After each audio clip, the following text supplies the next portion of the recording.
en Itinerario, en la colonia Roma visitamos Discos Aquarius, un templo para el rock en la Ciudad de México. Pasteles de todas las formas que te puedas imaginar, sí, incluso de plato de pozole. Esto pasa en Bendito Pastel. En el Museo Sumaya, la exposición Demetrio Bilbatúa Portafolio México celebra la trayectoria de este hombre de cine. Y en Cinema Pop seguimos revisitando la Ciudad de México que el cine nos dejó. Te damos la bienvenida a Itinerario. ¡Comenzamos!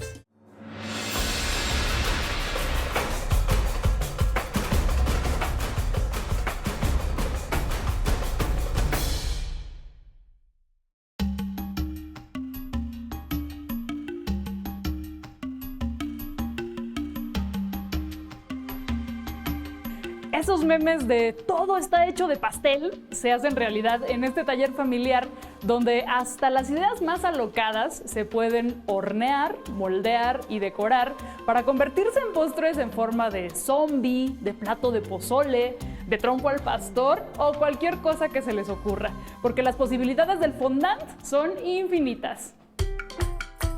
Vimos el proceso de un pastel en forma de libro que encima lleva al famoso sombrero seleccionador. Así de elaborados pueden ser los diseños de pasteles. ¿Qué es el fondant y por qué es un material tan noble?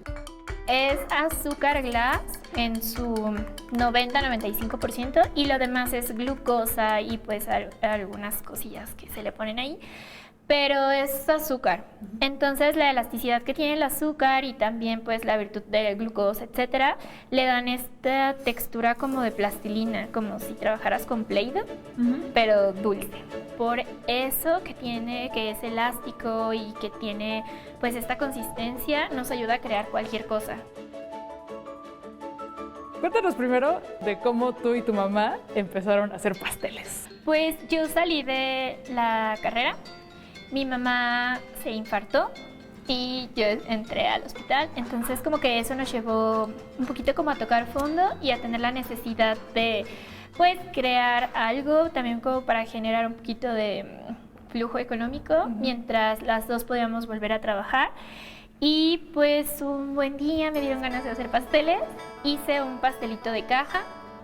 Y uno de mis primos me dijo, deberías vender pasteles, quedó muy rico. Y yo dije, sí, claro. Entonces, pues empecé a buscar referencias en aplicaciones y así. Y pues abrí la página de Facebook y también subí una promoción de 3x2 y empezamos a hacer muffins decorados. Y ya, y de ahí pues ya no nos pararon. Después tomé un curso para aprender a hacer fondant. Y era para decorar cupcakes, pero cuando llegué me dijeron que era la única que se había inscrito y que me iban a enseñar a decorar pasteles. Entonces hice 2 pasteles, los subí a mis redes sociales y nos empezaron a hacer pedidos y pues así es como empezamos la muy breve historia. Uno de los materiales que usan mucho son obleas, ya sea en blanco, como para hacer las hojas del libro, o teñidas de colores, como en la lechuga del pozole. Los pasteles pueden ir personalizados con la felicitación o el mensaje integrado al diseño, como estas letras en el mismo estilo de la talavera del plato de pozole. El famoso pastel de pozole, ¿cómo se les ocurrió? Pues una de nuestras clientas nos mandó una fotito de referencia, que era un pastel redondo, pero todo rosita y con una tacita en la parte de arriba y un perrito saliendo. Entonces quería que en vez de la taza se hiciera un platito de pozole y pues yo tenía muchas ganas de hacer ya pasteles de comida porque estaba como en tendencia en otros países y así. Y entonces le propuse que el pastel fuera el plato de pozole. Cuéntanos de las 2 cafeterías que tienen, que son muy lindas. Pues tenemos 2 cafeterías, una ubicada en la colonia Guadalupe Tepeyac y la otra, que es esta donde estamos, que está en la colonia Cuauhtémoc. Y nosotros pues vendemos malteadas, tenemos frappés, tenemos waffles.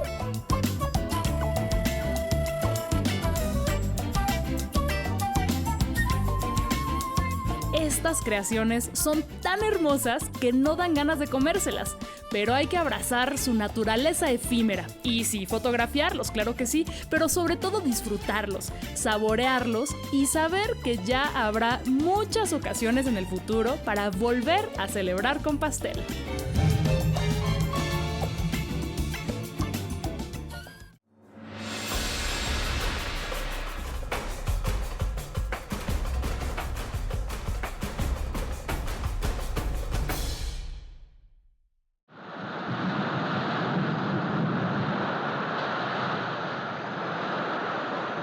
Desde hace varias semanas, Cinema Pop recorre más de un siglo de historia de la Ciudad de México vista desde el cine. En esta edición, transitamos por la década de los 70, durante un interesante periodo en la historia del cine nacional correspondiente al sexenio de Luis Echeverría. Varios jóvenes cineastas de la época revisitan la ciudad con un enfoque y una mirada diferentes. Esta es mostrada sin maquillaje ni búsqueda de lugares sórdidos.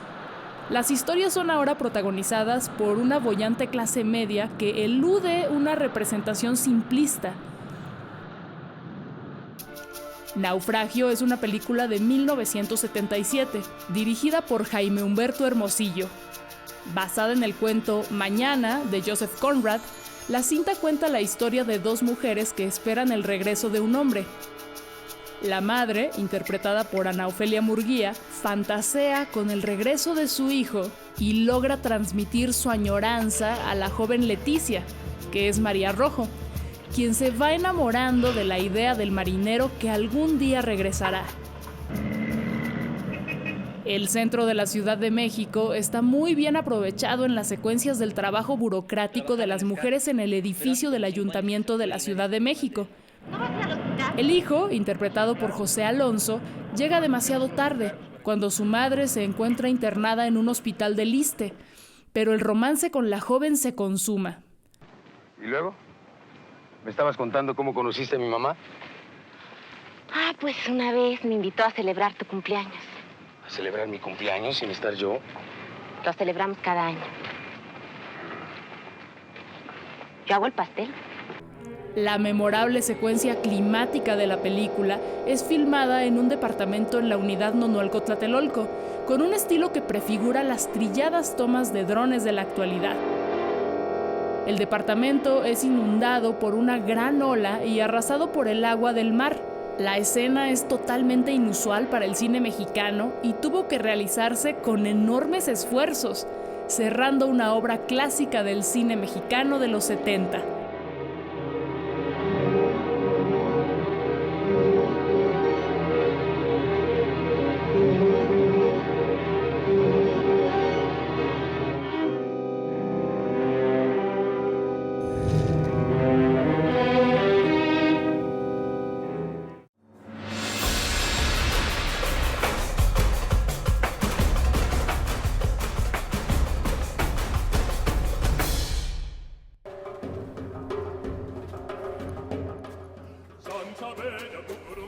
La humanidad está dividida en dos, los amos y los esclavos. La cita proviene de la Política de Aristóteles y se inscribe como prefacio del monólogo que abre la ruta de la esclavitud, 1444-1888.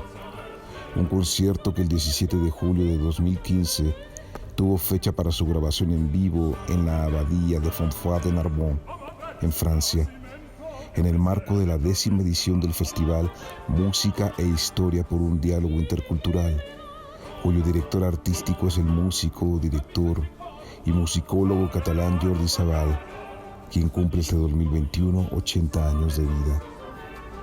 Las Rutas de la Esclavitud comprende 33 piezas cuya selección final correspondió al propio Savall, maestro de la viola da gamba que mediante la música se propuso evocar ese crimen contra la humanidad que fue la explotación y el cruel sometimiento durante 4 siglos de 25 millones de africanos, esclavizados por las potencias europeas en un escenario que halló un tránsito en el núcleo de Occidente que va del Mediterráneo a las aguas del Nuevo Mundo, después llamado la América Latina.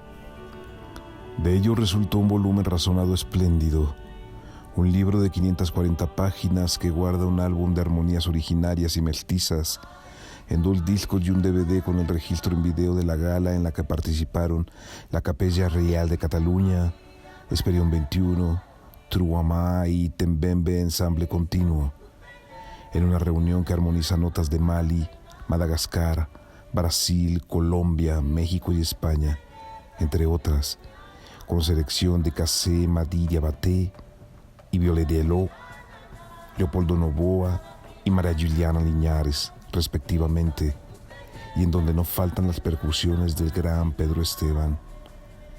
Se añade un interesante conjunto de ensayos escritos que desde diferentes perspectivas se adentran en la historia de la esclavitud y su reflexión, firmados por Sabal, Paul Cartledge, Gustavo Nerín, José Antonio Martínez Torres, José Antonio Piqueras y Sergi Grau Torras. Destaca también la selección y adaptación de textos referentes al tema, de citas y testimonios antiguos que dan forma a un libreto realizado por Sergi Grau y Manuel Forcano, editado en 6 apartados del mismo número de lenguas, incluida la española. El bello volumen se ilustra con una iconografía que logra integrar un documento memorable, una revelación de lo inhumano y lo más sublime del hombre. Es una edición de Agnès Brunet, con diseño de Eduardo Néstor Gómez Scarantino, una joya total producida por el Centre Internacional de Música Antiga, el Instituto Ramon Llull, la Generalitat de Cataluña y Carmo Productions de Francia.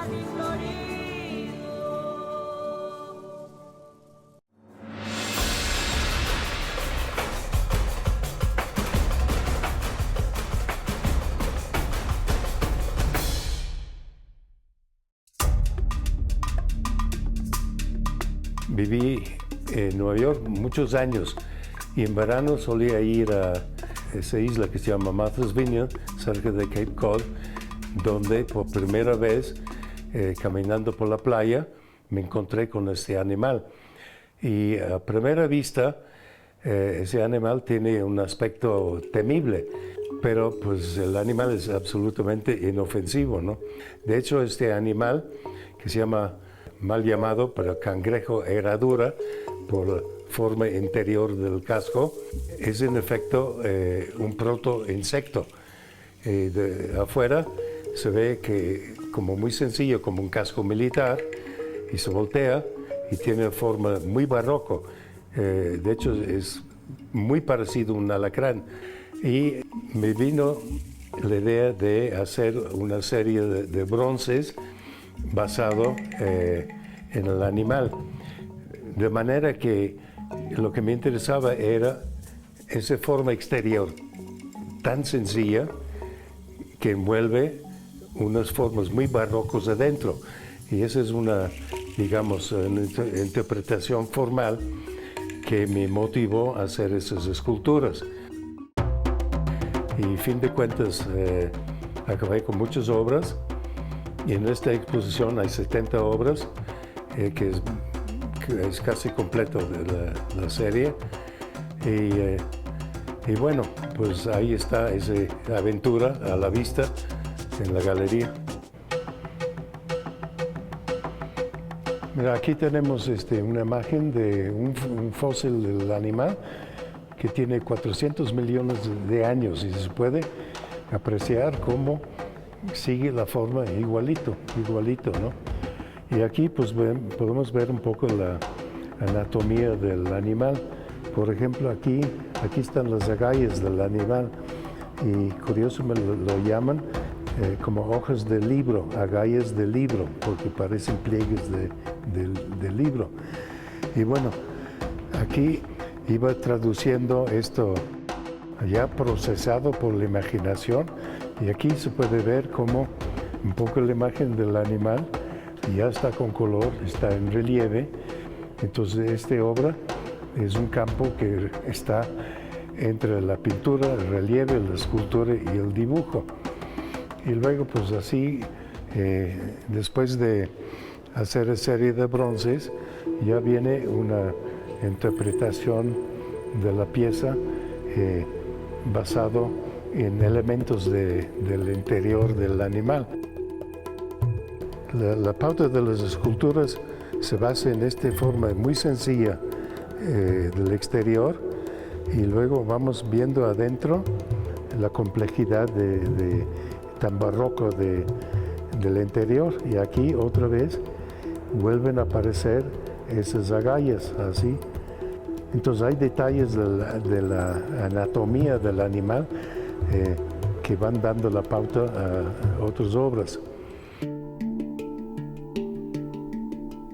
Ya que había hecho una interpretación del animal en bronce, después empecé a hacer unas piezas en cerámica.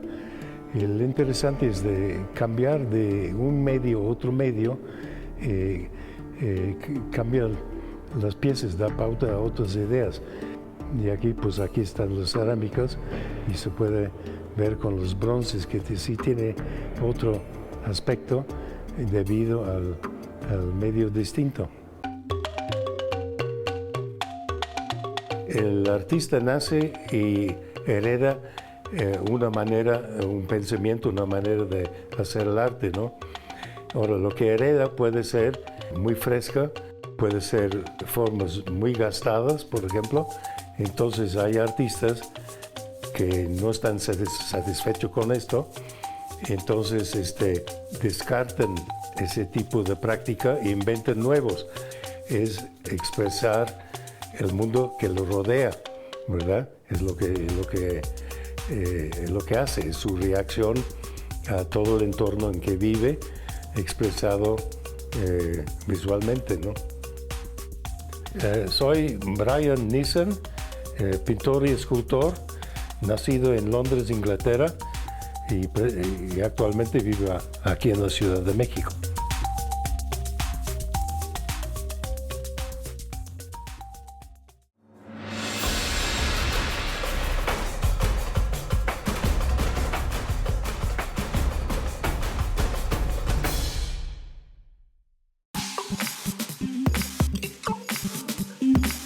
Demetrio Bilbatúa es un director de fotografía y de documentales hispano-mexicano. Con una filmografía de más de 1000 cintas a lo largo de 50 años, el trabajo de este excepcional documentalista se encuentra en la exposición Demetrio Bilbatúa, Portafolio México, en el Museo Sumaya, Plaza Loreto. Bueno, la exposición surge dentro del marco de un festival que se llama Fotoméxico, que en su edición de 2017, que coincidió más o menos con la época en la que don Demetrio Bilbatúa donó a Fundación Carlos Slim el acervo de sus documentales para que nosotros hiciéramos tanto la revisión como la difusión del mismo. Y entonces empezamos con pláticas con el propio Demetrio Bilbatúa para traer también a exhibir pues sus cámaras, sus premios, algunos stills de las películas que él grabó, las fotos que le tomaban a él, o así que en el ejercicio de su profesión, que es parte de lo que van a encontrar aquí. Nacido en Vigo, España, Demetrio Bilbatúa llegó a México de niño como exiliado.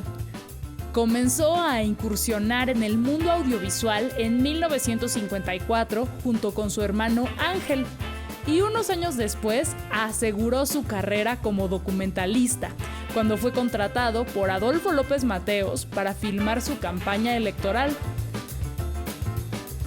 La trayectoria de Bilbatúa destaca por haber inmortalizado momentos históricos de la vida política y social mexicana, desde las visitas de personajes históricos como el Papa Juan Pablo II, John F. Kennedy y el astronauta Neil Armstrong, hasta su cobertura con Jacobo Zabludovsky del sismo de 1985 y la revitalización del centro histórico de la Ciudad de México. Yo creo que primero es como una reivindicación del cine documental, que no recibe la atención que debería, y creo que todos los documentalistas mexicanos tienen esta herencia de pues, el gran documentalista del siglo XX, que es don Demetrio Bilbatúa.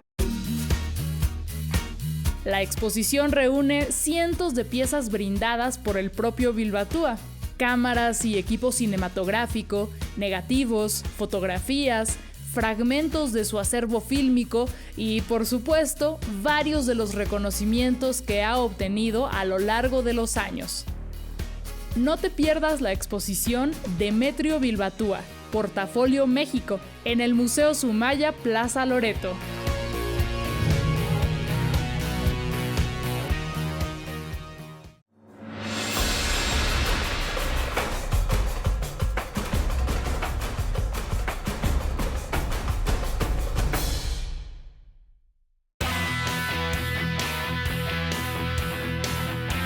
Por más que cambie la tecnología y las plataformas, siempre habrá personas que prefieran tener su música en formatos físicos con todo lo que eso involucra. El diseño de las portadas y de los interiores, el coleccionismo, la calidad del sonido y pues tener el disco para que tu banda favorita te lo firme. Hoy visitamos un santuario para los fans del prog, del metal y del rock en general. Una tienda que lleva más de 40 años aquí en la colonia Roma. Discos Aquarius está a un lado del mercado de Medellín desde 1978, cuando el barrio y el consumo de música especializada eran completamente distintos. ¿Cómo y cuándo nació esta tienda y cómo ha ido cambiando a lo largo de los años? Bueno, empezamos en 1978. Empezamos vendiendo de todo tipo de música. A los pocos años, siempre nos gustó el rock. A los pocos años nos dirigimos a dejarla únicamente para puros discos de rock. ¿Cómo ha sido esa relación con los fans del rock desde aquel entonces? Que me imagino que algunos siguen viniendo, otros pues las nuevas generaciones, los hijos que crecieron escuchando esta música. Bueno, muchas personas nos lo comentan. Venían de jóvenes en aquel entonces, muchos nos dicen yo venía cuando estaba en primaria, cuando estaba en secundaria, en prepa. En la actualidad muchos siguen viniendo ya con sus hijos adolescentes o incluso mayores de edad. En la era del streaming, ¿por qué hay personas que seguimos aferrándonos a los formatos de vinil y de CD? Además del encanto, pues del objeto en sí, el diseño, las portadas, el cuadernito. Bueno, esto viene desde hace muchos años, incluso en los 60s, en los 70s, la tradición de los discos era que a ti te encantaba el disco desde la portada. Disfrutabas la portada, disfrutabas abrir el disco, ver si era funda doble, si traía fotos, comentarios, todo lo que representa un disco, no simplemente la música, sino el disco va más allá de la simple música.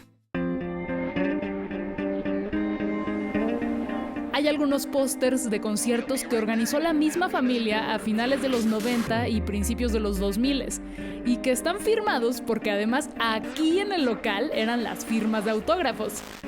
Bandas y músicos como Camel, Balletto di Bronzo, Focus, Carl Palmer, Leorme, Peter Hamill o Banco del Mutuo Soccorso se presentaron por aquellos tiempos. Y el más apreciado de los pósters es el de Steve Hackett, ex integrante de Genesis, que tocó en 2001 en el Premiere. Un ejemplo de lo que tenemos, un fotodisco de los Beatles del Sargento Pimienta que salió recientemente. Qué bonita edición. Caravan en concierto, uno de los clásicos grupos de progresivo de los 70s de la onda de Canterbury. Reediciones de lo que hablábamos de los Doors, conciertos que salen fuera de la discografía oficial. Nuevas ediciones de Peter Gabriel, que desde hace 2 años han estado reeditando sus viniles. Aquí tenemos otro concierto de Led Zeppelin de los que salen fuera de la discografía oficial, inédito de 1969. Aquí tenemos un disco de Pink Floyd que es en concierto en 90, pero nunca antes había salido a la venta, es una edición reciente. Por aquí tenemos uno de los mejores músicos de los últimos años, Steven Wilson, edición en vinil. El disco de Guns N' Roses, el Appetite for Destruction, con la portada original, con la que salió, que después censuraron y ya la conocemos todos estos años que ya tiene otra portada. Esta es la portada original. Personas con oídos exigentes y equipos de alta definición prefieren los vinilos y CDs porque la calidad del sonido de la música en streaming no es tan buena. Así que para sacarle provecho a esas bocinas, siguen buscando los formatos físicos en tiendas como esta. Y aquí se encuentra lo que ningún algoritmo puede ofrecer: recomendaciones verdaderamente personalizadas, anécdotas increíbles y una red de fans para crear más memorias rockeras juntos. En la Ciudad de México y alrededores hay una cantidad inagotable de lugares por visitar y personas por conocer. Nos vemos la próxima semana con más recomendaciones.